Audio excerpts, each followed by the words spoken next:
La crise vaccinale de l'Union européenne est encore loin d'être terminée. Actuellement, la politique se concentre sur la menace de Bruxelles d'interdire les exportations de l'UE pour les produits vaccinaux dont la cible présumée est le Royaume-Uni. Cela a peut-être du sens, l'UE ayant pris beaucoup de retard par rapport au programme britannique.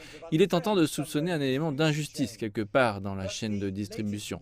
Mais le dernier mot du vice-président de la Commission européenne n'est pas interdiction pour le moment, mais un examen plus attentif de chaque demande d'exportation au cas par cas en tenant compte du taux de vaccination du pays de destination et de ses propres exportations. Depuis l'introduction du système d'autorisation d'exportation, quelques 10 millions de doses ont été exportées de l'UE vers le Royaume-Uni.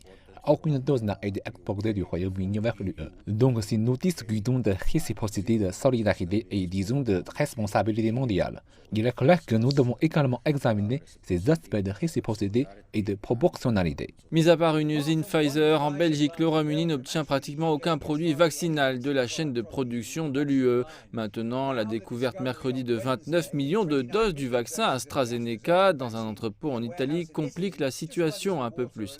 Il est supposé qu'elles étaient destinées au Royaume-Uni, mais auraient pu simplement être cachées lorsque certains pays européens ont soudainement arrêté le vaccin d'AstraZeneca pendant un certain temps sur les préoccupations de sécurité. Les soucis de sécurité sont maintenant écartés. Jusqu'à présent, la seule expédition sur les 380 demandes d'exportation à être bloquée est celle d'AstraZeneca en Italie à destination de l'Australie. Il est clair que la crise des vaccins dans l'UE est le résultat non seulement de problèmes d'approvisionnement, mais aussi de logistique et de politique.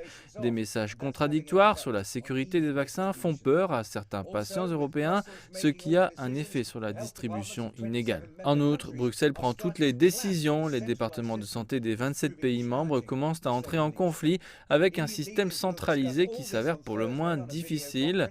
Les dirigeants de l'UE discuteront de tout cela jeudi lors d'une vidéoconférence. Il est probable qu'il y aura une représentation britannique, mais plus important encore, le président américain Joe Biden pourrait également y participer.